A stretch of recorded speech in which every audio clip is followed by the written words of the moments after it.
isu tentang isu nasab ini ya, isu nasab ini, masalah imigran dari Yaman dan sebagainya. Kemudian saya sih sempat berpikir ya, kalau memang itu benar-benar ilmiah, akademis, ya ditulislah secara akademis untuk khazanah bagi anak cucu. Soal bagaimana hasilnya atau kesimpulan ya ilmiahnya, tesis, antitesis dan sintesis gitu ya, itu seperti apa ya silahkan lah. Kira-kira kalau dari sisi penerbitan Islam ini masih relevan nggak sih dibahas? Ya sebetulnya masih relevan, apalagi sekarang momentumnya udah makin besar nih isu nasab. Kalau di penerbitan tuh kalau sesuatu yang kontroversi lari. Iya. Ada nggak rencana nulis nerbitin buku tentang isu nasab ini? Jadi kan isu masalah nasab Alawi dan ahli istilahnya non Arab non Alawi gitu ya. Itu kan sebetulnya kita kan, saya mewakili komunitas Al-Irsyad misalnya ya. Itu dari sebelum merdeka Indonesia sudah jadi persoalan antara jamaah keturunan Yaman yang Alawiyin dan non-Alawiyin. Itu sudah menjadi persoalan. Kemudian waktu itu kita punya tokoh Syekh Ahmad Surkati, itu sudah menulis kesamaan antar manusia, al-musawah sebagai manhajnya Al-Irsyad, bahwa tidak ada manusia yang lebih utama, apapun mengaku keturunan Nabi dan sebagainya, sama aja. Ini yang sudah menjadi keyakinan yang diterima di kalangan Al-Irsyad. Namun kan kalangan Alawiyin kan punya pengaruh di kalangan NU. Doktrinnya mereka merasa sebagai dzurriyyat Nabi, keturunan Nabi, punya kasta yang lebih unggul, sehingga Al-Irsyad sama Alawiyin sudah berpecah dari dulu. Artinya sebetulnya dari segi pemikiran sudah tidak ketemu, tapi tidak konflik lagi gitu, tapi sudah tidak sejalan. Nah, kemudian sekarang rame lagi isu yang dibikin oleh Imaduddin, kemudian menjadi polemik yang sekarang sudah semakin menjadi bola panas dan sebagainya, bahwa ternyata yang disebut Alawiyin itu bukan keturunan Nabi. Nah, ini jadi isu panas tuh. Kemudian kalau di Al-Irsyad ini seolah-olah itu dari, memang kalau Surkati pendiri Al-Irsyad itu tidak sampai membatalkan nasab, karena beliau mungkin nggak buka bidangnya, tidak concern di situ. Pokoknya nggak ada bedanya orang keturunan siapapun, yang penting ukurannya takwaan. Artinya kalaupun emang benar keturunan Nabi, tetap jangan merasa lebih unggul. Itu yang dibawa oleh Al-Irsyad dan diterima oleh Muhammadiyah.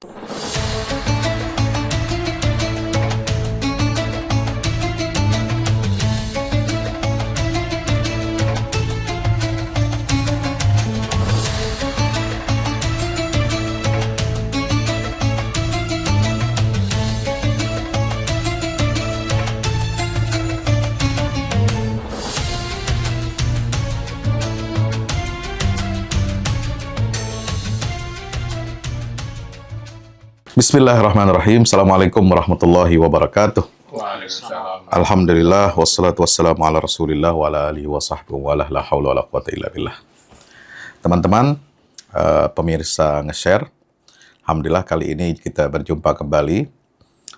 Saya berterima kasih atas semua feedback dari teman-teman semua pemirsa nge-share, baik yang memberikan kritik, masukan, ataupun saran-saran untuk kebaikan program kita nge-share Ngaji Syar'i bersama UFS.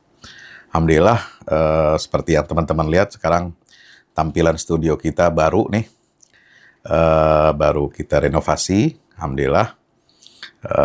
Dan tamu pertama, kata orang Betawi, yang merawanin. Iya, yang merawanin ini studio baru, yang buka palang pintu. Ini beliau adalah tokoh perbukuan, ya, penerbit Islam yang sudah sangat lama, ya. Jadi kita jangan terprovokasi dengan isu-isu yang sekarang berkembang di media sosial.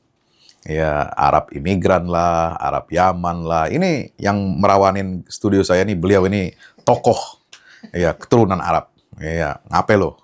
Masalah buat ente, kan begitu, ya.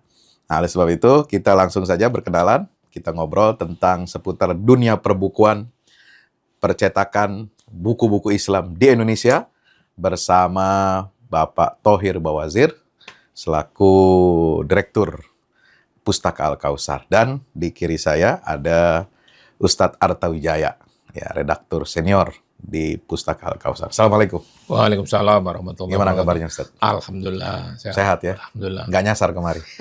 Sempat nyasar. Sempat nyasar. Padahal ini udah sering kemari, tapi masih lupa-lupa juga. Ustadz Arta gimana, sehat? Alhamdulillah. Alhamdulillah. Ini hari spesial ya. Hari Senin. Iya. 12 Rabiul Awal lagi. Iya. Libur. Hari libur. Alhamdulillah. Jadi jalanan nggak macet.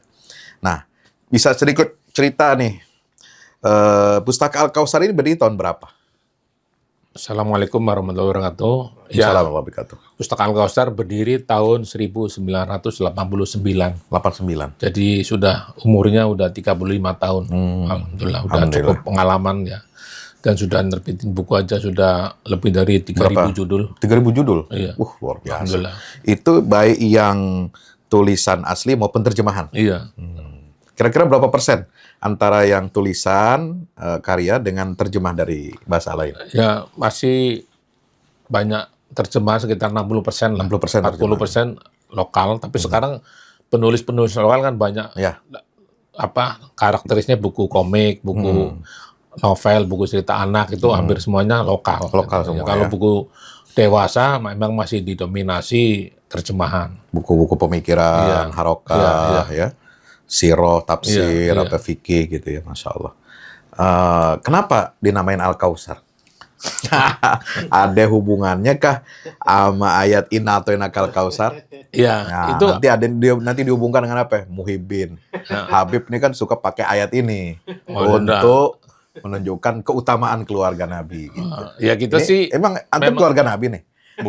bukan keluarga Nabi Adam dan Keluarga Nabi Adam. mudah-mudahan Pengikut keturunan Nabi Nabi Muhammad. ya, Iya, pengikut insya Rasulullah yang insya Allah istiqomah gitu ya, Amin, nggak perlu amin. membanggakan dengan klaim nasab dan sebagainya, karena kita dididik di keluarga nggak pernah suruh membanggakan nasab gitu ya.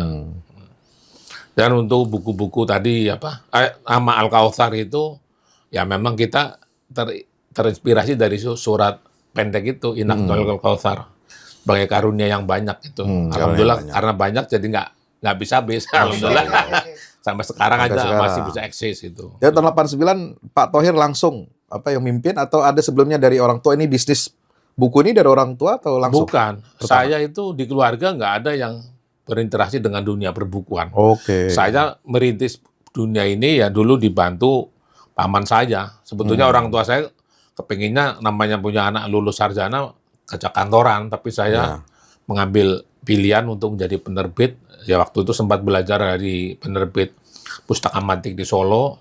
Pustaka Mantik juga dulu belajar ke Al-Ma'arif di Bandung. Sama-sama belajar. Kemudian kita merasa punya passion di sini. Jadi terus kita fokus di penerbitan. Alhamdulillah yang tadinya mungkin keluarga nggak begitu respect, lama-lama juga bisa menerima. Jadi bukan pilihan keluarga, ini pilihan pribadi Dan saya. pribadi. Masya Allah. Jadi nama Al-Kautsar, katanya saya dengar dulu sejarahnya benar kan? Tolong dilurusin nih, Ustadz Arta kalau bisa sejarah. Katanya Al-Kautsar didirikan, nama Al-Kautsar itu katanya ada kaitannya dengan dulu perkembangan Syiah. Maka untuk mengkanter buku Syiah ini, berdirilah lembaga-lembaga penerbit-penerbit seperti Al-Kautsar ini. Nah, dipilih nama Al-Kautsar, Iya. katanya begitu. Enggak. Kalau Gimana soal itu? nama sih nggak ada gitu ya. Nggak ada. Cuman waktu itu memang tahun 80-an, 90-an kan memang disebut masa-masa kebangkitan kesadaran umat. Iya. Ya. Apalagi tahun abad 15 Iya, 15 Hijriah. itu muncul, itu banyak pemikiran Syiah, apalagi ada revolusi Setelah Iran. Khomeini ya. Iya, itu Iran. kemudian marak gitu lah. Nah, kemudian kita mencoba mengantisipasi jangan sampai orang larut, karena pokoknya apa-apa yang dijual nama Islam kan laku. Nggak ngerti soal Syiah dan sebagainya. Nah, kita di antaranya mengkritisin pemikiran-pemikiran yang dari Syiah itu. Jadi betul itu ya latar belakangnya salah satunya itu. Ya salah satunya itu, tapi bukan terus kita sibuk ngurusin Sibuk Syiah ngurusin melulu Syiah, juga enggak, enggak juga. Tapi memang kita mengkanter, bahkan banyak buku tentang pemikiran Syiah yang menyimpang paling banyak kita terbitin, itu ya. Artinya memang udah banyak. Itu. Buku apa tentang yang mengkanter Syiah pertama Ya, diterbitkan? ada mengapa saya keluar dari Syiah ada. Bestseller. Iya itu laris. Kemudian kita bikin yang lebih ilmiah, ensiklopedia Sunnah Syiah.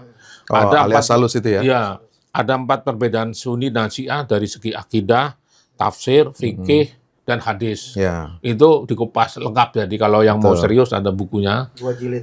dua jilid itu ya. Dan jadi kan seolah-olah begini. Selama ini yang diisukan kan perbedaan Sunni dan Syiah dari segi fikihnya. Ya. Padahal dari akidah beda, dari segi tafsir beda, hadisnya banyak beda. Jangan cuma dijual fikihnya aja. Kalau fikihnya kan bisa juga antara ormas Islam beda fikih. Nah, itu kita menjelaskan seperti itu. Ya, jadi teman-teman menarik nih. Jadi itu salah satu ulama Al-Azhar ya, di Mesir itu menulis buku Syekh Ahmad Ali As-Salus, Ya. Ma'asyiah Al-Isna Asyariyah fil Usul wal Furu'. 4 jilid, Bang, saya punya itu.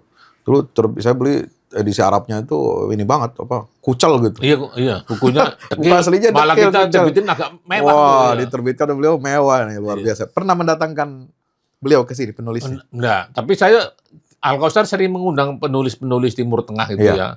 Di pas event Islamic Book Fair kita sering Siapa aja mengundang. yang pernah datang? Yang kita undang Mahmud Al-Misri, terus kemudian itu Raqib Al-Sirjani, ya. Kemudian kita bolak-balik mencoba mengundang Syekh Ahmad Sholabi gitu. Namun beliau kayaknya entah kesulitan dan sebagainya menampik terus gitu. Biasanya kalau kita ngundang tamu internasional selalu kaitannya dengan pas momentum Islamic Book Fair. Jadi biar banyak yang hadir gitu ya. Sebetulnya kita sih punya agenda pengen tiap tahun mengundang tokoh internasional gitu ya. Iya, Terutama yang buku-bukunya kita terbitkan. Emang masih optimis dunia buku ini setelah pandemi? Ya, memang begini. Setelah 10 tahun terakhir ini memang ada penurunan ya. Sebetulnya sebelum pandemi. Jadi perubahan era buku ke era digital ini memang sangat memukul dunia penerbit. Dunia katakanlah percetakan itu terpukul gitu ya. Sehingga banyak majalah koran aja udah pada hilang. Kemudian buku penerbit juga berkurang. Mungkin ini yang paling besar bukan soal pandeminya, sebelum pandemi. Nah, kemudian kalau kita mengakuin buku-buku Al-Kausar dewasa mungkin udah menurun 50% itu ya. Kalau dikaitkan dengan penerbit lain yang bertumbangan, jangan-jangan tinggal 25% tuh. Keberadaan buku, apalagi toko buku juga banyak yang berkurang. Ini satu fakta. Jadi setelah pandemi berakhir juga nggak begitu signifikan. Nah, tapi kita ada buku-buku komik dan anak itu alhamdulillah masih cukup bagus. Iya. Jadi sekarang yang bangkit ini buku-buku anak ya? Iya, buku-buku anak, buku komik. Tapi kita tetap aja buku dewasa sebagai basicnya Al-Kausar ya kita jagain terus. Kita tetap menerbitkan buku dewasa walaupun oplahnya kita kurangin. Karena memang daya serapnya ini dan menurun kah? Menurun. Dan yang jelas begini, yang tapi kita bukannya begini, Pak Thohir. Sekarang kan orang lebih banyak beli buku melalui marketplace atau all shop gitu kan. Itu masih jalan? Bagus. Masih, alhamdulillah. Penjualannya. Itu ada peningkatan sih. Penjualan online itu melalui marketplace ternyata cukup bagus itu ya. Jadi komplit paling tinggi. Paling tinggi Al-Kausar ya. Iya. Jadi itu artinya orang-orang yang mungkin di kota kecil dan sebagainya juga gampang mengakses buku-buku dengan lihat. Jadi waktu itu kan lagi COVID kan orang di rumah terus kan. Iya. Akhirnya pengen baca-baca daripada rebahan aja kan gitu ya. Dulu waktu COVID itu banyak penerbit yang tiarap. Karena banyak persoalan PHK lah. Iya. Nah, Al-Kausar ini ibaratnya berselancar di tengah gelombang. Jadi kalau ada gelombang kan pilihannya dia mau menepi atau mau terus berjalan berselancar. Iya. Al-Kausar milih itu ternyata tepat pilihannya, orang bisa beli lewat handphone. Iya, betul. Yang lain yang tiarap malah mereka takut nggak berani beli. Toko buku juga hampir tiarap semua, tapi online bagus. Online bagus ya. Saya dulu Republika itu menulis penjualan online buku di koran Republika itu terus meningkat 72% waktu COVID. Jadi bukan lagi 50%, 72%. 72% meningkat penjualannya meningkat. Nah, akhirnya kan yang menepi ini kecelai kan. Iya. Dia pertimbangan jangan nggak ada yang beli ternyata. Iya, karena dia nggak mau menyesuaikan dengan perkembangan zaman. Sekarang juga walaupun kondisi terpuruk, tapi masih ada pintu lain yang bisa kita garap. Dan alhamdulillah itu. Berarti semua penjualan itu buku cetak ya, bukan e-book. Bukan, buku cetak. Tetap buku cetak. Tetap buku cetak ya. Walaupun kita ada e-book, tapi nggak seberapa. Tetap aja buku cetak menjadi pilihan utama. Pilihan utama ya. Biasanya buku-buku yang lama. Iya. Buku-buku yang lama dibuat e-booknya biasanya yang beli pun orang luar negeri. Iya. Oh gitu. Artinya orang Indonesia yang ada di Amerika, yang nggak bisa pesan fisiknya kan. Iya, nggak bisa pesan fisiknya. Jadi e-book gitu ya. Indonesia yang di Eropa, kayak gitu. Mereka beli yang e-book. Iya, menarik ini. Jadi soal perbukuan ini sekarang ada berapa penulis lokal yang di maintenance, apa istilahnya dia banyak ngirim naskah ke Al-Kausar? Ya kalau penulis lokal mungkin nggak banyak ya. Kalau komik dan anak agak banyak gitu. Kalau buku dewasa mungkin 5-6 orang aja yang kita maintenance aja gitu ya. Dulu yang legendaris Pak Hartono Ahmad Jais, ya. Oh, oke. Itu ya. Tapi alhamdulillah kita selama ini hubungannya sama penulis lokal itu bagus gitu ya. Jadi mereka juga merasa nyaman kalau nerbitin di tempat kami karena kita jagain. Nah, istilahnya kalau buku itu menarik walaupun mungkin tidak komersial banget pun kita tetap akan kita terbitkan itu. Karena kita menghargai ilmu gitu ya. Iya, iya. Sekarang apa? Kalau bicara buku ini sekarang tren minat baca orang Indonesia itu gimana sih? Ya, kalau sekarang memang di era medsos ya, di era medsos itu kan orang lebih senang sama yang instan ya. Artinya dia lebih senang baca WhatsApp gitu ya, lihat Instagram, lihat Facebook. Nah buku ini memang ya berkurang kalau dari lihat trennya itu. Nah tetapi ternyata ada hasil penelitian lain. Terkadang orang beli buku itu bukan hanya sekedar dia mau membaca, tapi jadi lifestyle. Oh. Dia pajang buku di rumah atau dia bawa buku itu seolah-olah keren kan itu. Oh gitu. Nah, itu ada seperti itu. Sehingga masih bisa bertahan. Tapi kalau misalnya era medsos sekarang tentu berkurang kan. Ya, karena tadi orang lebih senang yang instan, ya mau baca ini tinggal browsing Google. Mau cari tentang fikih tentang ini browsing Google. Iya. Oh sekarang katanya chat GPT ya? Chat GPT. Chat GPT. Itu gimana tuh? Kira-kira ada masalah e-book ya, kemudian googling, kemudian sekarang orang mau nanya masalah itu nggak harus capek-capek keluar budget beli buku gitu, tinggal tanya chat GPT. Itu tantangan gimana tuh? Ya memang ada yang kalau yang milenial mungkin lebih ke arah situ ya. Tapi kan ada orang yang istilahnya dewasa, dia lebih senang baca fisik. Orang-orang tua. Saya pernah nge-share misalnya nih ke orang yang tua misalnya, ini baca ini PDF. Waduh saya nggak bisa baca PDF katanya.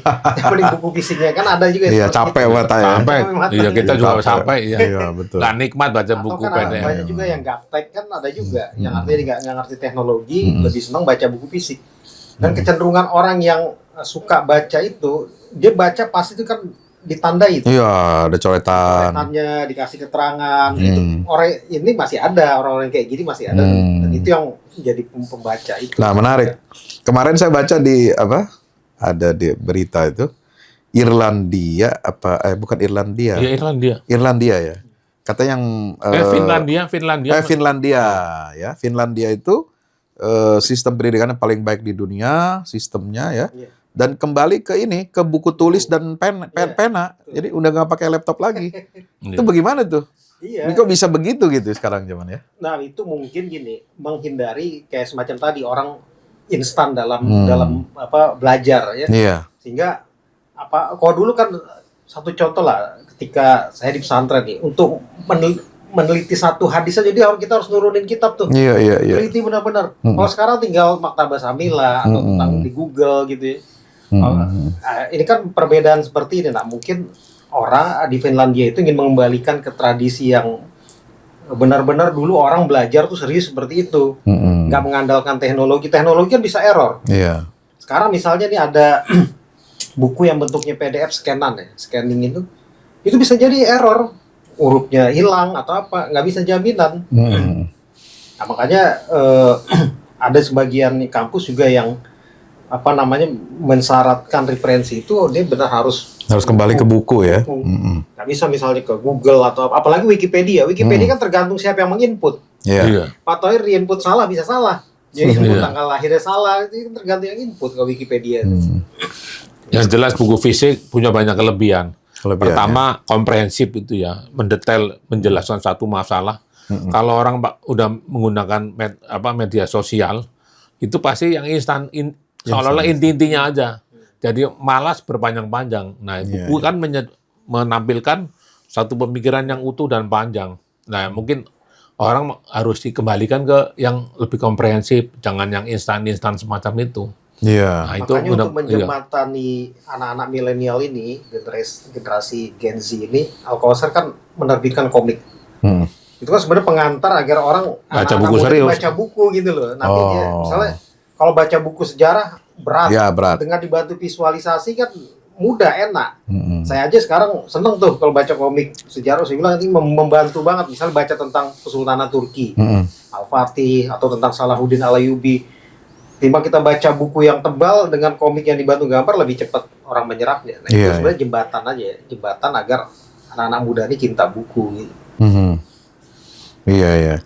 Apalagi kalau tradisi peradaban Islam tuh sampai kutub khanah. Iya. Kutub khanah itu kan luar biasa, perpustakaan. Kemudian orang ada setiap ini ada perpustakaan wakaf umum gitu ya. Bisa kemudian percetakan-percetakan ya. Ulama Indonesia itu kan buku-buku cetaknya di Kairo, di Istanbul. Iya. Ya, zaman dulu itu Dan luar komik biasa. Al-Kausar ini belum ada leading. Hmm. Jadi tidak ada penerbit Islam yang menerbitkan komik seperti kita nih. Hmm. Jadi pejuang muslim kayak kita menerbitkan Iya. Hamka, Natsir, Hmm. Oh, menarik. Salim, Mas Haji Yahu Abu Salim, Haji Abu Hasyim Salim, ya. Asy'ari, Ahmad Dahlan, Kiai Ahmad Dahlan. Itu belum ada, dan itu luar biasa sambutan pasar ya. Di Gramedia itu, bisa di toko buku itu. Hmm. Satu rak itu komik Al-Kausar semua. Bersaing dengan komik Jepang. Iya. Iya, Dan iya, diakuin komik Islam itu yang paling bagus punya Pustaka Al-Kausar. Oh. Di Gramedia diakuin bahwa ini menjadi kompetitor dari komik-komik Jepang yang mungkin Iya, tidak ada nilai edukasinya gitu. Iya, iya, iya. Kalau kita mengarahkan bagaimana membaca buku Islam secara menyenangkan. Mm-mm. Kemudian komik tentang tokoh-tokoh ilmuwan Muslim, Iya. ya kita bikin komiknya. Kemudian tentang akhirat juga kita bikin komiknya. Alam kubur. Alam kubur dan sebagainya. Itu Ini- menarik tuh. Gimana tuh cerita tentang alam kubur? Oh ya. Ada Iya. komik alam kubur. Ada bukunya mau nggak Oh, fisiknya? saya Nggak nggak ya? bawa, iya. Oke. Iya. Gimana? Kenapa ada inspirasi bikin komik alam kubur? Apa karena saya dulu kan masih kecil juga Iya. ada baca komik komik-komik stensilan gitu Ya, kan? dulu Iya. ada yang serem-serem. Iya, yang juga serem-serem. jadi putih. Iya, gitu. Gimana tuh? Ya ini pertama memang begini. Ya saya juga terilhami dulu waktu saya kecil gitu ya. Hmm. Nah sekarang ini kan kita buku-buku tentang alam kubur, tentang alam roh, kemudian hari kiamat, Hmm. sampai alam akhirat, kehidupan sesudah mati itu kan kita punya banyak itu ya. Karangan ulama-ulama besar. Ya bukunya sih laku gitu ya, tapi kan tebal-tebal. Nah, tapi untuk kalangan awam itu perlu dikasih wawasan pengetahuan hal-hal yang semacam ini dengan bahasa yang ringan. Kemudian kita bikin plot cerita fiktif gitu ya. Ada dialog, ada ustadznya, ada muridnya. Kemudian tanya jawab pertama masalah kubur, alam kubur, bagaimana panjang lebar. Nah, tapi kita referensinya kan buku-buku berat. Jadi cuman kita bikin dengan gaya bahasa anak ABG lah ya, anak muda. Kemudian dengan seletuan yang ringan dan lucu, kadang-kadang ada lucunya. Tapi sebetulnya buku itu buku serius. Temanya serius, tapi bahasanya dibikin sederhana. dibikin sederhana. Selama ini kan buku-buku tema seperti itu isinya khurafat, Iya. Ya, hantu-hantu, kayak Iya. misalnya buku pocong bukan pocong. Nah, ini antitesa dari buku-buku semacam itulah, artinya untuk melawan itu anak-anak tidak terjebak pada cerita-cerita tahayul khurafat. Dibuat buku ini rujukannya Quran dan hadis dan buku-buku yang tadi disebutkan. Dan itu luar biasa, di Islamic Book Fair paling laris. Oh, laris ya, Mas? paling laris ya, alhamdulillah iya. Hampir 500. 500. Iya, ini juga anti stereotip. Karena temanya ringan tapi penting gitu. Iya, penting. Supaya orang Penting. tahu gitu. Bahkan orang tua banyak yang ngasih komentar ke saya. Saya jadi ngerti masalah alam kubur. Kalau dikasih buku tentang alam kubur, buku dewasa, buku dia dewasa. mesti nggak bakal mau baca. Iya, nggak mau baca. Tapi dengan ada capek. visualisasi Dan komik, itu benar, ada- saya kok jadi paham ya. Ada ensiklopedi hari kiamat tuh kan. Oh iya, Ada tulisan Dr. Sulaiman Ashkar ya. iya, Nah, itu kan berat ya. Iya, Artinya berat, orang iya. baca itu juga udah takut duluan gitu. iya, iya. Itu terlalu akademis Itu gitu. uniknya di antara pembeli atau pembaca komik alam kubur ini dokter. Jadi ada dokter dari Palangkaraya tuh dia beli, ada dokter dari Unsiah Kuala di Aceh. Saya tanya, kok tertarik? Ya saya pengen tahu kata dia. Kan kalau baca yang ini mungkin ini Iya. panjang rumit gitu. Dan rata-rata juga mereka ngasih buat hadiah ke anak, gitu ya, ke koleganya. Jadi ya Iya. pas lah sasarannya. Alhamdulillah. Jadi menarik ini. Iya. Jadi ternyata kreativitas ya, ide kreatif buku ini sebenarnya sangat menjadi bisa jadi peluang Ya teman-teman ya, peluang untuk kita menulis, untuk kita menerbitkan, kemudian juga apa? Kan perbukuan ini katanya masuk di bawah Kemenparekraf ya, Iya. kalau nggak salah. Iya betul. Iya sekarang iya. Iya, Harusnya kan Diknas ya. Diknas. Iya ini jadi seolah-olah industri kreatif. Industri gitu ya. kreatif jadinya sekarang. Bukan apa namanya bukan wilayah pendidikan lagi atau Depak gitu misalnya buku Iya. agama juga enggak ya. Tapi kalau buku-buku diktat di Al-Kausar dicetak nggak? Maksudnya buku-buku sekolah daras nggak? gitu enggak ya? Enggak, Nggak main buku-buku sekolah ya? Ada buku-buku panduan ya. Nah, saya mirip juga dengan textbook itu, kayak buku apa panduan tahsin atau tajwid. Itu Iya. bestseller luar biasa itu. Hmm. Kita kan mau nulis apa, menerbitkan lagi buku tentang apa tata bahasa Arab, ya Arab dari Quran. Iya, iya. Nah itu juga saya rasa ada pasarnya karena Iya. buku ini umurnya panjang buku kayak gini. Iya, buku-buku itu yang panjang, Iya. panduan itu. Kayak Iqra aja udah berapa ratus kali cetak ulang tuh Iqra ya. Iya. Itu Luar biasa kalau sedek Iqra katanya amal buku jariahnya. paling bestseller sepanjang sejarah. Karena semua anak kecil pasti Iya, pakai itu iya, gitu iya. ya. Luar biasa. Kemarin saya dapat baru ini dikirim dari Kebumen. Quran Al-Fuadi. Ini terjemahan Al-Quran Nahu dan I'rab per kata. Jadi pakai tulisan Arab Pegon. Arab Pegon. Oh gitu ya. Ini terjemah Indonesia. Ini Arab Pegonnya nih. Kategori di bawahnya. Ya, Arab Pegonnya. Jar majrur. Ada nahu sorobnya lagi. Oh iya. Gitu kan. Ada mudhari, fa'il ini. Nah, ininya ada Arab Pegonnya di sini. Gitu. Ini ada tasrif katanya. Ya. Fi'il madin apa ini macam-macam lah.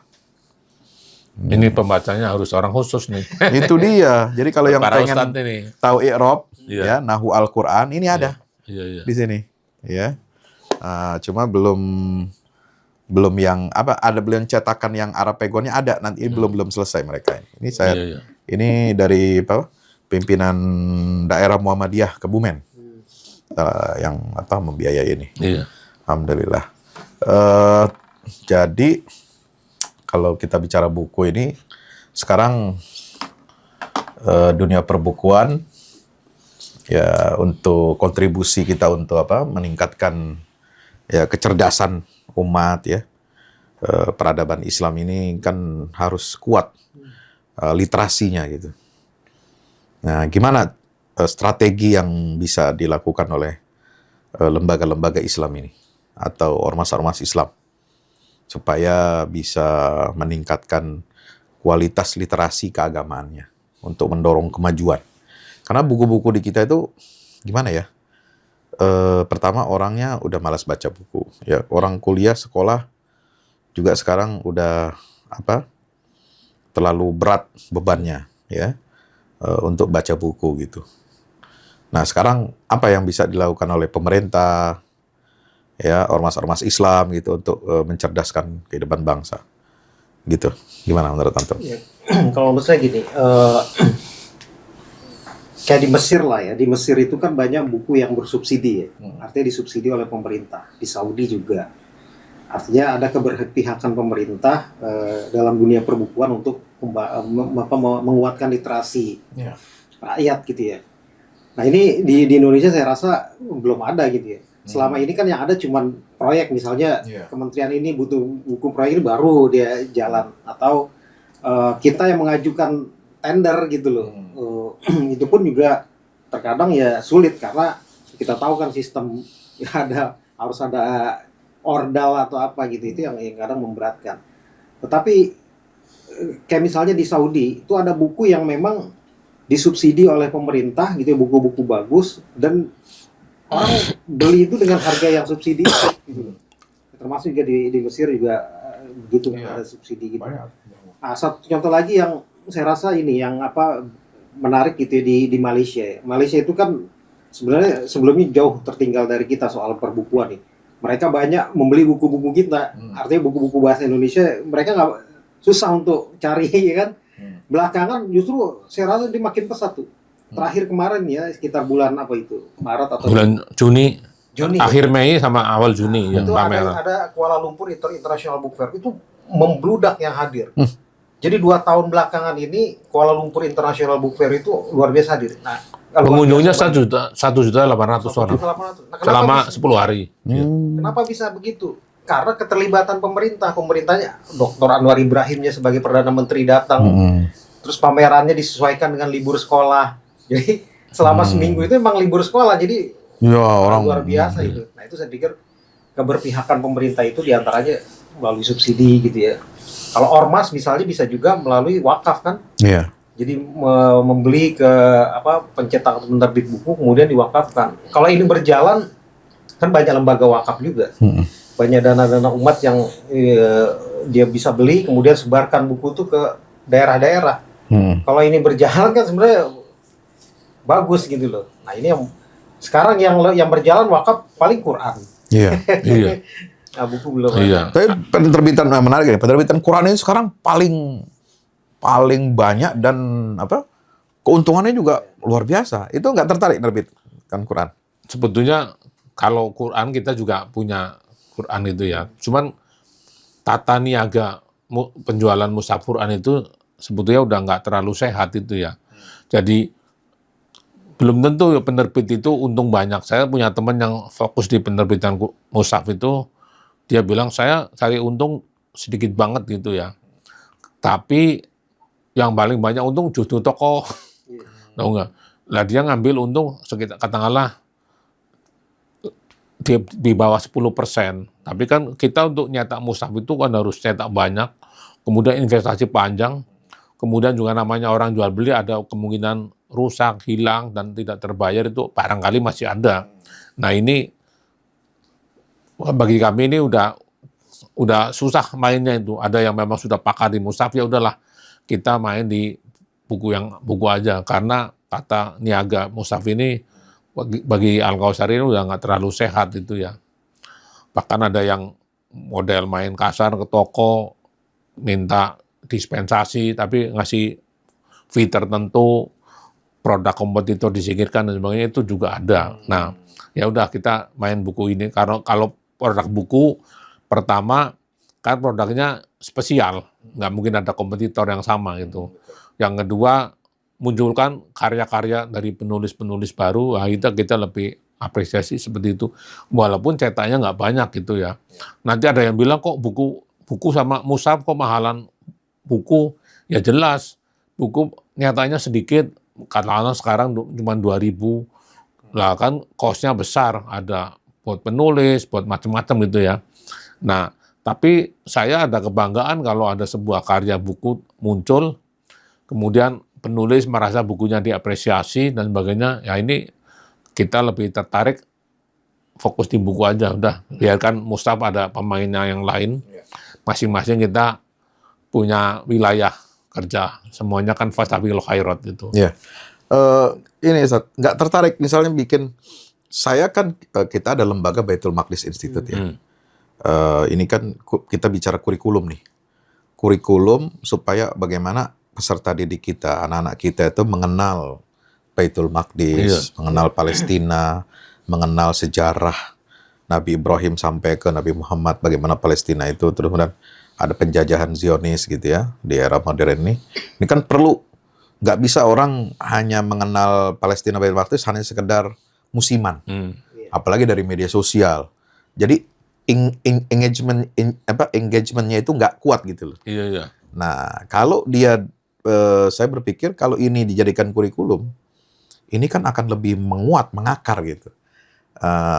Apakah bisa Al-Kausar ada nggak ke depan gitu untuk membuat buku yang berbasis kurikulum gini untuk sekolah-sekolah, pesantren Islam, perguruan tinggi Islam untuk Baitul Maqdis nih? Kalau buku tentang Baitul Maqdis kita udah ada berapa judul ya. Sejarah Baitul Maqdis kita ada juga. Terus tentang itu kan buku istilah untuk dewasa ya. Iya. Nah, untuk kurikulum kan pembelajaran kepada anak-anak kan beda formatnya itu. Iya. Dia harus lebih sederhana dan ada penerbit-penerbit yang memang mengkhususkan untuk proyek pengadaan buku. Itu biasa masuk ke dalam proyek pengadaan buku. Saya pernah ikut kalau nggak salah yang mengadakan Kemenak, Pak ya. Jadi di Kemenak itu, Kemenak ataupun Kemendikbud itu memang ada program proyek pengadaan buku untuk sekolah-sekolah. madrasah, pesantren, dan seterusnya gitu loh. Nah biasanya memang kalau yang sekarang disesuaikan dengan kurikulum pemerintah.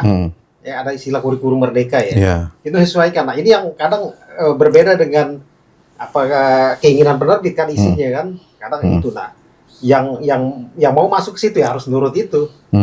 Kalau yang buku-buku buat sekolah-sekolah ya nggak bisa. Terkadang seleksinya ketat. Iya. Bahkan baru-baru ini saya nggak tahu udah berapa tahun ya, tapi saya pernah ikut sekali. Dan itu saya protes keras.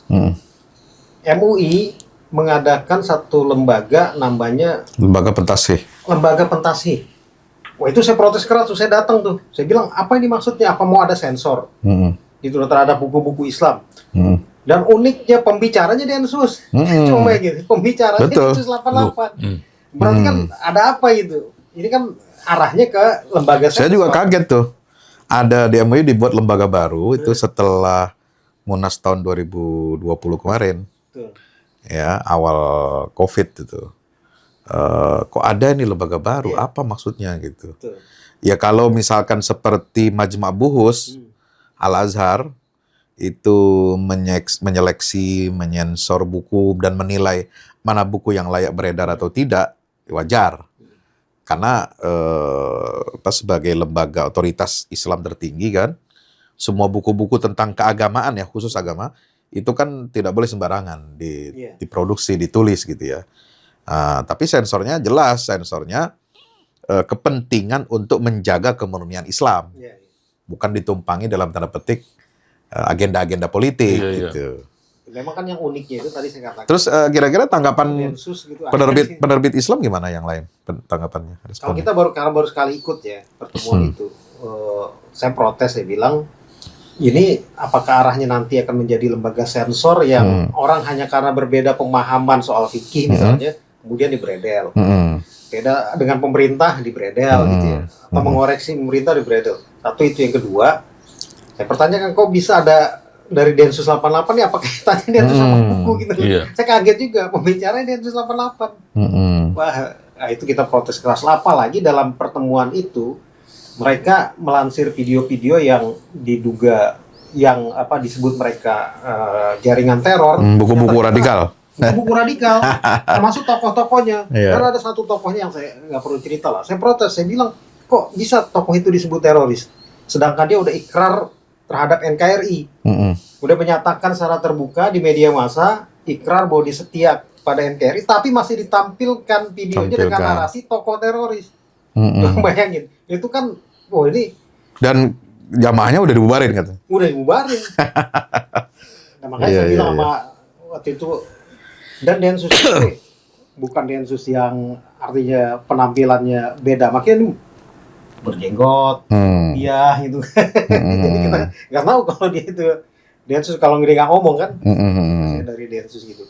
Nah ini kan unik gitu ya. Maksud saya ke arah sensor terhadap buku ini kan bisa melemahkan penerbit juga.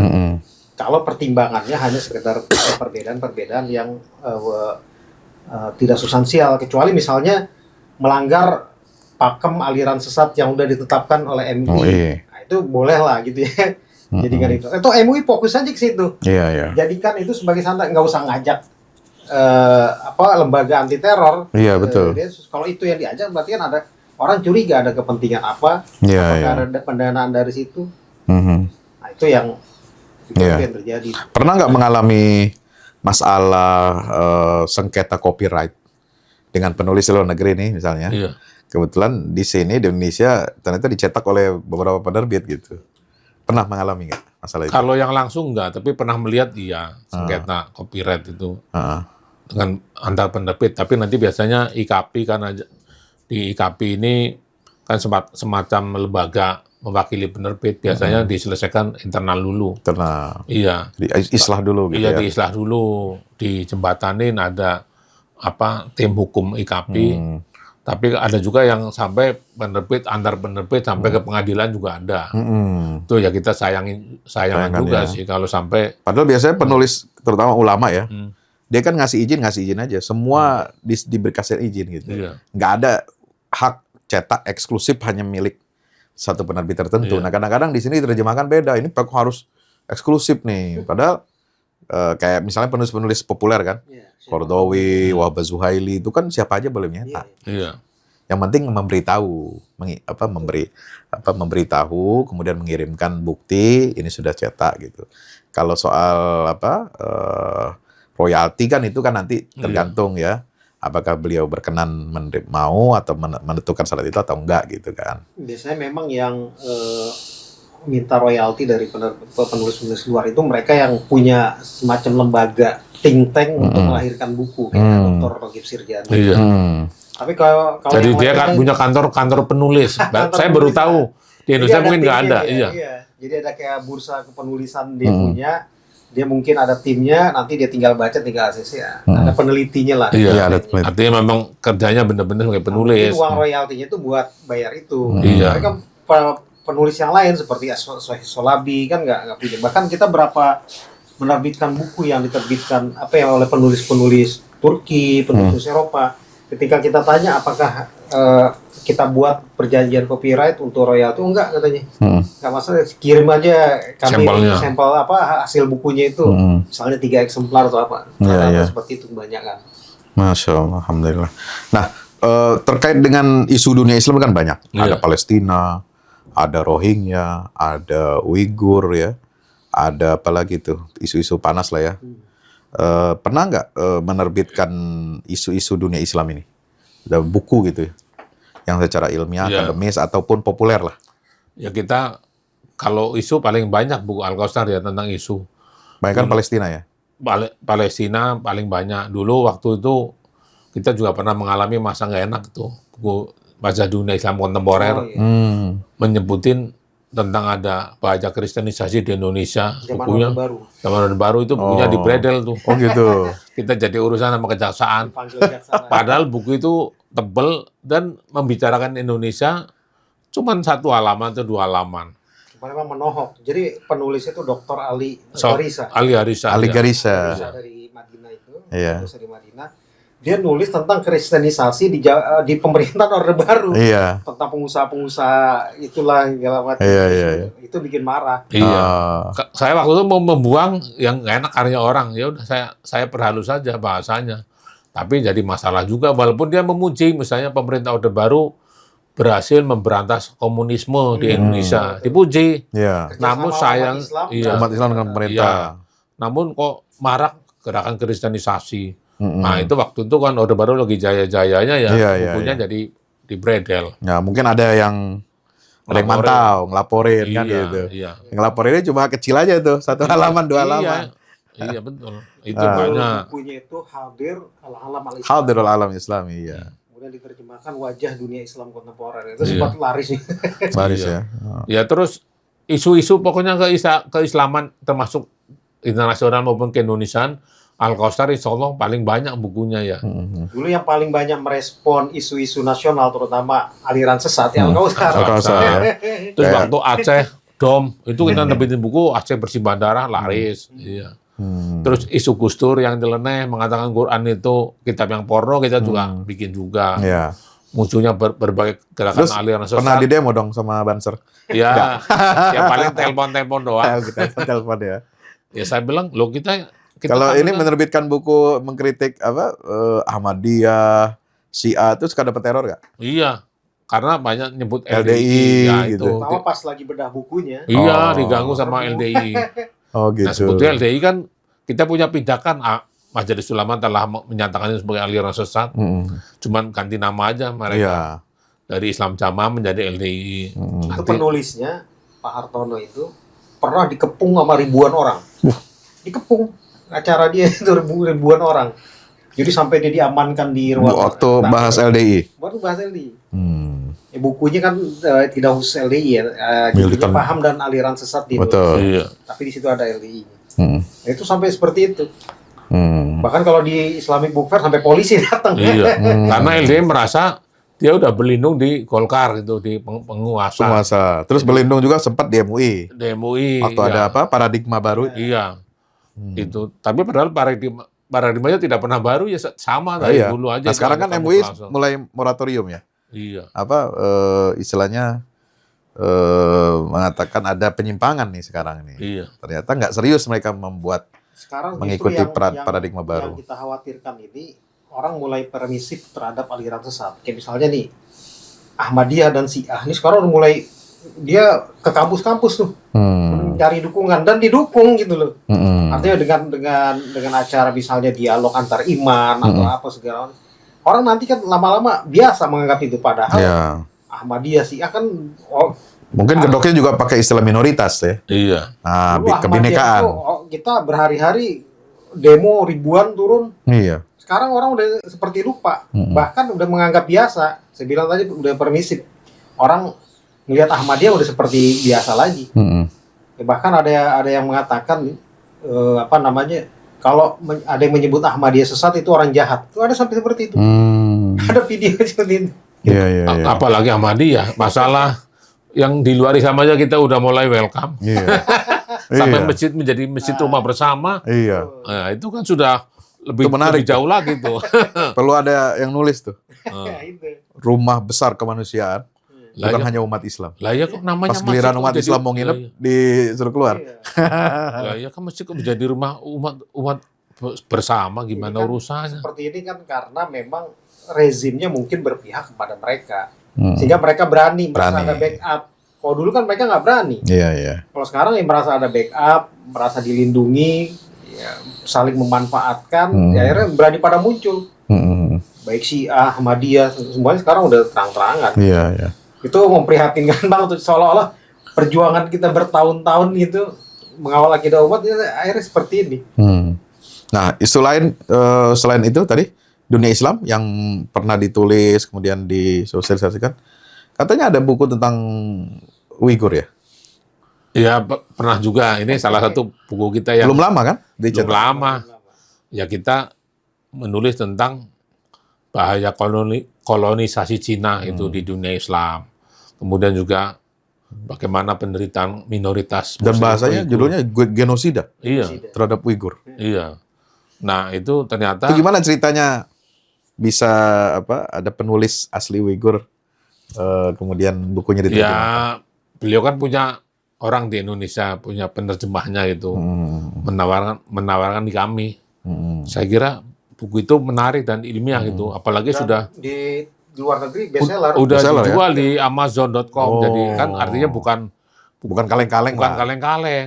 Ini buku berarti faktual, Iya. pakai data gitu ya. Artinya ini yang nulis kaum asli orang Cina yang diburu karena dia Muslim, kemudian juga sampai kabur ke Jerman dan sebagainya.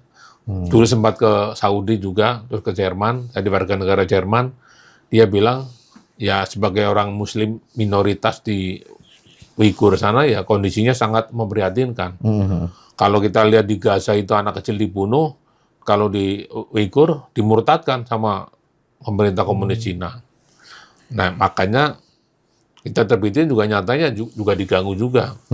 Yang anehnya lagi, Masjid Istiqlal bikin pojok Cina gitu ya. Iya. Harusnya kalau bikin pojok Cina, bicara tentang pojok komunitas umat Islam di Cina, itu keren. Oh, berarti kita masjid ini juga nggak cuma mikir Indonesia, bolehlah mikir Cina, tapi jangan mewakili pemerintah komunis Cina. Berarti sama kayak itu dong, American Space, Lah, ya Dubes makanya Amerika. itu. Lalu ngundang penceramah, lecture dari kelompok Zionis kan gitu. Lah, ya itu. Makanya ada yang komen tuh waktu dilansir berita pojok literasi Cina kalau nggak salah namanya itu. Ada yang komen, berani nggak Istiqlal tuh membahas tentang Uighur di situ? Berani nggak coba ditantang seperti itu sama netizen? Menarik nih netizen ya, netizen nih. Ente yang menyaksikan ini, ayo itu sampaikan Iya, aspirasi ini. iya. Jadi harusnya kalau pojok Cina, pojok mewakili komunitas Muslim di Cina. Nah, itu Apalagi di keren. masjid. Lah ya di Masjid. masjid di rumah Islam kok kalau Kan menjadi bicara kemanusiaan nih, Iya. rumah besar kemanusiaan. iya, kan urusan umat Islam. Ini masalah kemanusiaan di Iya. Uighur kan serius tuh. Jangan sampai mewakili kepentingan pemerintah komunis Cina. Wah, itu cilaka betul loh. Masjid kok jadi mewakili kepentingan pemerintah negara lain dan yang bertentangan dengan Islam itu kan Iya, sangat memprihatinkan. Iya, luar biasa. Alhamdulillah. Nah, terakhir isu tentang ya gimana ya saya membahasakannya ini. ini kan masalahnya apa, benangnya ini kan ruwet nih. Iya. Ya, benangnya udah terkucuk apa, isu nasab ini ya. Oh, iya. Isu nasab ini. Masalah imigran dari Yaman dan sebagainya. Kemudian saya sih sempat berpikir ya, kalau memang itu benar-benar ilmiah, akademis, ya ditulislah secara akademis untuk khazanah bagi anak cucu.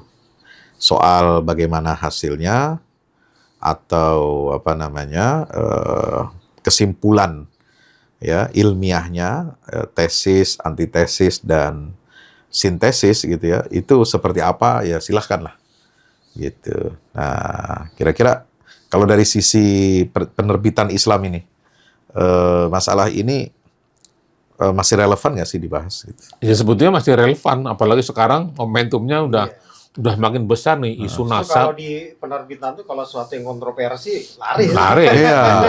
Ada nggak rencana nulis apa, Iya. menerbitin buku tentang isu nasab ini? Jadi kan isu masalah nasab Pak Alawi dan ahli istilahnya non Arab non Pak Alawi Ya, gitu ya.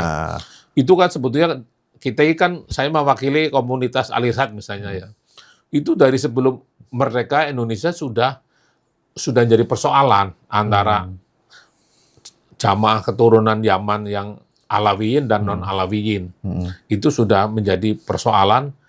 Kemudian waktu itu kita punya tokoh Syekh Ahmad Surkati itu sudah menulis kesamaan antar manusia al-musawah sebagai mandatnya Al-Irsyad, bahwa tidak ada manusia yang lebih utama, apapun mengaku keturunan Nabi dan sebagainya sama aja. Ini yang sudah menjadi keyakinan yang diterima di kalangan Al-Irsyad. Namun kan kalangan Alawiyin kan punya pengaruh di kalangan NU. Nah, di Nahdlatul Ulama itu doktrinnya mereka merasa sebagai dzurriyyat Nabi, keturunan Nabi, punya kasta yang lebih unggul. Nah, sehingga Al-Irsyad sama Alawiyin sudah berpecah dari dulu. Artinya sebetulnya dari segi pemikiran sudah tidak ketemu. Tapi tidak konflik lagi gitu, tapi sudah tidak sejalan. Nah, kemudian sekarang rame lagi isu yang dibikin oleh Imaduddin, kemudian menjadi polemik yang sekarang sudah semakin menjadi bola panas dan sebagainya, bahwa ternyata yang disebut Alawi ini itu bukan keturunan Nabi. Nah, ini jadi isu panas tuh. Kemudian kalau di Al-Irsyad ini seolah-olah itu dari memang kalau Surkati pendiri Al-Irsyad itu tidak sampai membatalkan nasab karena beliau mungkin bukan bidangnya, nggak concern di situ lah. Tidak concern di situ. Pokoknya nggak ada bedanya orang keturunan siapapun, yang penting ukurannya ketakwaan. Artinya kalaupun emang benar, iya, itu benar, Nabi, iya. tetap jangan merasa lebih unggul. Itu yang dibawa oleh Al-Irsyad dan diterima oleh Muhammadiyah.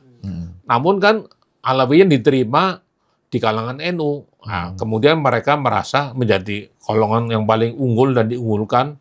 Nah, sekarang digugah sama orang NU sendiri, Imaduddin, bahwa ternyata mereka bukan keturunan Nabi dengan kitab yang ditulis tesisnya oleh Imaduddin itu. Sekarang jadi rame. Jadi rame sebetulnya Al-Irsyad ya itu bukan masalah di Al-Irsyad itu. Itu bukan masalahnya Al-Irsyad.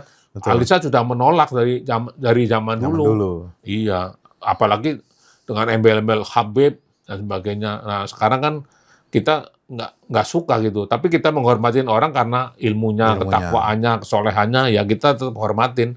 Tapi bukan karena nasabnya. Lah, sekarang isu nasab itu kemudian mereka banyak bikin cerita-cerita khurafat. Dan saya sendiri pernah ke Tarim, kota Tarim, Hadramaut itu. Saya waktu itu kalau Pak Thohir asli leluhurnya dari mana, kota apa? Dari ini Haurah di Yaman, di Hadramaut. Saya sama Hadramaut juga. Hadramaut juga. Oh, jadi Tarim itu bagian dari Hadramaut. Hadramaut itu kota. Saya ke situ sama paman saya. Ini tempatnya Habaib. Kata paman saya. Saya ini bodoh dari sini nih. Kata paman saya. Saya dibodohin terus. Nah, jadi sebetulnya itu paman saya ngomong tahun 1999 waktu saya ke Yaman waktu itu. Tapi beliau memang tinggal di sana, di kota Yaman, di Mukalla gitu ya. Dia udah dari dulu udah nggak sejalan itu ya. Nah, sekarang baru rame di sini. Jadi kita sebetulnya udah dari dulu nggak percaya dengan dogma-dogma semacam itu. Nah sekarang ramai karena yang menggugat orang NU sendiri. Antum sebagai pengamat nih, sebagai cendekiawan ya, ngelihat fenomena ini gimana? Isu kontroversi ini. Ya, kalau tadi Pak Thohir cerita tentang Al Irsyad ya, sebenarnya ada lagi satu tokoh yang juga dikenal sebagai kaum pembaharu ya, yaitu Ustaz Hasan. Itu keras banget tuh kritiknya terhadap kelompok Ba'alawi. Tetapi memang ketika itu diselesaikan secara ilmiah. Ayo kita diskusi gitu loh. Ayo kita ini. Artinya selama itu diselesaikan. Ya kayak Hamka polemik dengan Mufti Johor kan. Dengan Mufti kan Johor, itu kan Ba'alawi tuh, Habib tuh kan. Bahkan Hamka Ilmiah lah ya. buku itu judulnya Teguran Suci untuk Mufti Johor. Itu dalam rangka membela Tuan Hasan. Membela Tuan Hasan, ya. Ditulis buku itu.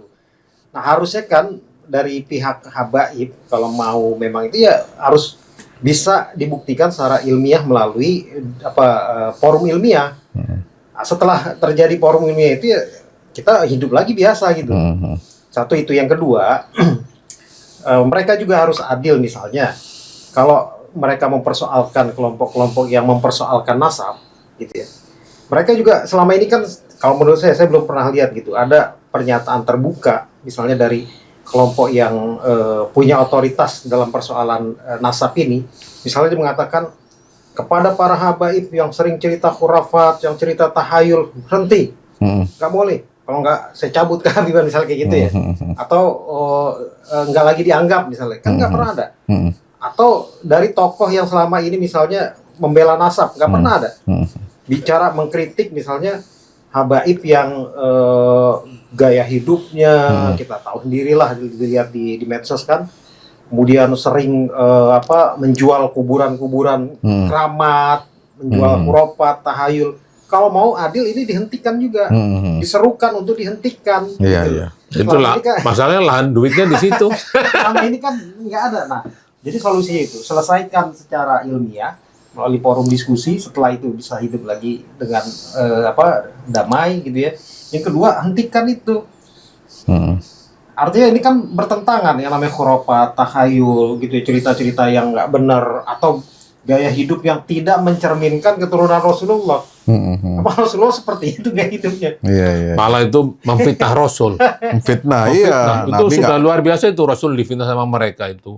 Dibilang selalu dikit-dikit membawa nama Rasul. Padahal ada hadis yang sangat kuat itu ya. Barang siapa berdusta atas nama Rasul, itu tempatnya di neraka. Kaplingnya sudah digambarkan di situ. Itu mereka tiap hari kayaknya sedikit-sedikit menjual nama Rasul. Hanya untuk mengunggulkan kelompoknya. Nah itu menurut saya memang itu menjadi rusak nih, kehidupan beragama jadi rusak gara-gara dongeng-dongeng begitu. Dongeng, iya. Jadi mereka harus siap karena mereka menggunakan status nasabnya untuk kepentingan publik. Harus siap dikritisi. Siap dikritisi Iya. secara Kan publik. dia udah membawa ke publik. Iya. Gitu. Harus siap dikritisi dan biasa saja. Nggak perlu misalnya ada kekerasan, nggak perlu ada intimidasi. Saya pikir itu udah konsekuensi dia. Dia membawa privilege dia untuk kepentingan publik, bahkan untuk kepentingan hidup dia misalnya. Dia harus siap dong. Iya, ada ini penelitian doktor disertasi di UIN. Kebetulan adik kelas saya ya kemarin nulis buku ini, judulnya Ulama dan Kolonialisme Belanda. Respon Syekh Nawawi Banten dan Said Usman. Ini menarik ini. Ini coba dia nerbitin sendiri. Ini disertasi ya. Disertasi. Ya, lengkap dengan footnote-nya, dengan data-data yang cukup ini. Nah, ini buku kolonialisasi Cina nih ya. Nih teman-teman nih. Ini nih. Kalau ini kolonialisme Belanda, ini Cina. Ini kolonialisme Belanda, ini kolonialisme Cina, kolonisasi Cina nih. Ini udah susah dicari buku nih. langka. Jadi buku langka. Ceritanya gimana nih? Kok bisa jadi buku langka nih? Partai solusi itu. Jadi gini, buku ini pertama memang kita terbitkan sekitar Desember 2023. Ini di Desember 2023. Baru ya berarti ya? Baru. Belum ada setahun. kita menerbitkan buku ini karena melihat pertama dari background penulis, jadi seorang peneliti ya, asli Uighur, pernah kuliah di Al-Azhar, kemudian meneliti, dan keluarganya juga masih banyak yang ada di Uighur, dan dia punya lembaga Uighur Center gitu ya di sana. Ya memang ada banyak data-data yang kalau dibaca serem, dan itu si penulis siap mempertanggungjawabkan. Siap mempertanggungjawabkan sehingga kita mau menerbitkan melalui perwakilan penerjemahnya di Indonesia. Nah, ketika kita terbitkan di luar dugaan ternyata ada yang nggak suka.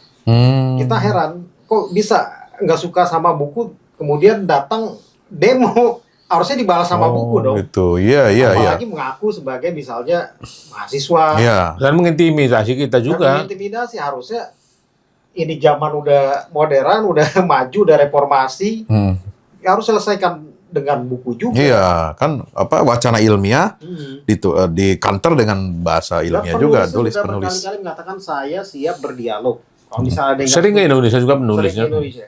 Bahkan pernah beda buku kita antar ke Paramadina, bicara depan para dosen di komunitas Paramadina, bicara keliling ke kampus-kampus juga. Nah, cuma memang anehnya ketika misalnya yang dikirim nih, bahkan beberapa bedah buku yang kita kerjasama dengan penulis didatangi sama orang-orang itu gitu loh. Bukan hanya mahasiswa ya, ada juga kita tahu lah orang-orang yang nggak jelas kan, tiba-tiba ingin membatalkan acara itu. Nah ini saya pikir jangan sampai kejadian lagi nih, ada buku diteror, bukan dibalas dengan buku, tetapi melalui teror. Saya baru tahu loh, ini di era demokratisasi, di era reformasi Indonesia masih ada praktek persekusi buku. Kalau persekusi manusia wajar, biasa, ada kontroversi kan, ya, dibully, dipersekusi, dilarang tampil, dilarang ceramah, dilarang khotbah gitu. Ini buku gitu, aneh gitu kan. Kecuali ini isinya fitnah gitu. Atau buku-buku propaganda gitu ya. Menghasut gitu. Berdasarkan data ya silakan. Itu pun harus misalnya ke pengadilan dilaporkan kan bisa. Iya. Ini nggak mengirim orang mempressure kita gitu loh. Nah itu luar biasa. Sehingga luar buku biasa. ini jadi langka nih. Iya, luar biasa. Mudah-mudahan Allah ganti dengan yang lebih baik. Amin. Ya. Kemudian perjuangan teman-teman kita di Uighur juga diberikan kekuatan karena cukup berat, Ustaz. Berat. Karena perhatian dunia kan fokus ke Palestina. Ya, sementara ke Cina sebagai negara adidaya juga ya besar setelah Amerika. Ini memang juga ada potensi juga ada benturan juga nih dengan umat Islam seperti ini ya. Mudah-mudahan ini buat jadi catatan buat kita semuanya ya, menarik perbincangan kita tentang dunia buku. Kalau bicara buku nggak habis-habis ya. Saya pengen podcast di Al-Fahmu ini memang kita lebih sering berbagi wacana tentang buku, tentang ilmu gitu ya. Supaya lebih mencerdaskan lah dan mencerahkan. Oke, terima kasih teman-teman atas waktunya. Jangan lupa kritik dan sarannya untuk acara kita, dan terima kasih para narasumber Pak Thohir Bawazir dan Pak Arta Wijaya yang berkenan untuk sharing pengalamannya ya dalam dunia perbukuan. Kita ketemu lagi di edisi yang akan datang. Saya Fahmi Salim, terima kasih. Assalamualaikum warahmatullahi wabarakatuh.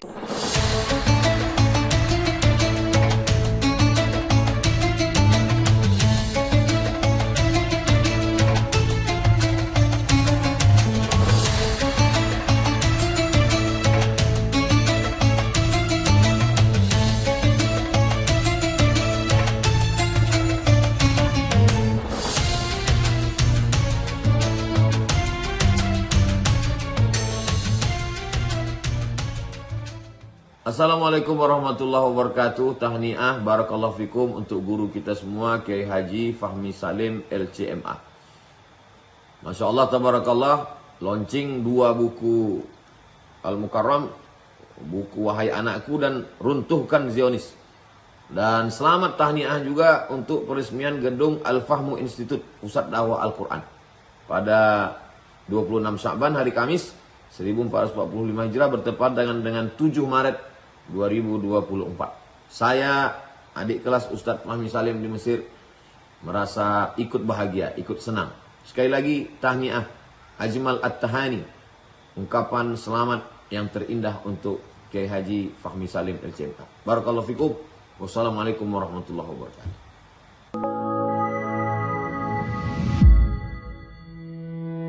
Yang terbaru dari Ustadz Fahmi Salim, 2 buku tentang parenting Qurani dan jihad membela Baitul Maqdis. Buku Wahai Anakku, Benahi Adabmu, Bersihkan Hatimu, buku yang siap membuka cakrawala pikiran dan batin sahabat.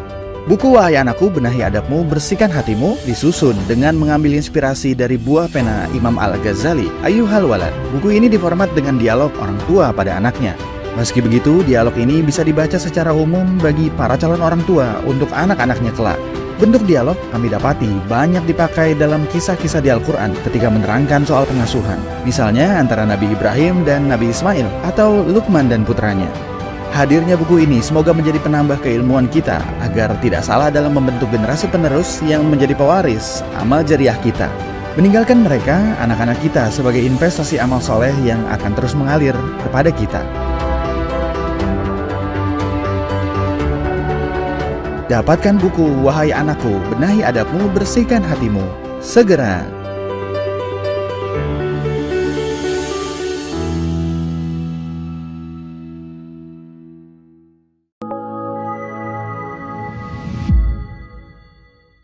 Yang terbaru dari Ustadz Fahmi Salim, buku Runtuhkan Zionis Rebut Baitul Maqdis, buku yang siap membuka cakrawala pikiran dan batin sahabat. Sudah bisa dipesan sekarang juga. Hasil yang dicapai para mujahidin dalam pertempuran Badai Al-Aqsa 7 Oktober 2023 memiliki arti penting ataupun nilai strategis, bukan hanya dalam pembuktian bahwa kekuatan Israel bisa dikalahkan bahkan oleh pihak yang memiliki persenjataan jauh di bawahnya, melainkan juga dalam menyadarkan dunia Islam, terutama para pemimpinnya yang memilih menjadi penonton ketimbang membantu sesama saudaranya. Buku ini adalah salah satu bentuk dukungan dan ikhtiar dengan niat berjuang bersama-sama dengan mujahid Palestina. Tak sekedar memberikan informasi, membeberkan fakta atau data kepada halayak di Indonesia. Buku ini juga hadir untuk meluruskan tudingan bahkan fitnah terhadap para pejuang di sana. Betapapun kita berada jauh dari Al-Quds, melalui buku ini kita akan dapatkan bagaimana kita bisa memperoleh pahala yang sebanding dengan para pejuang di garda terdepan di negeri perlawanan Palestina. Dapatkan buku Runtuhkan Zionis Rebut Baitul Maqdis segera.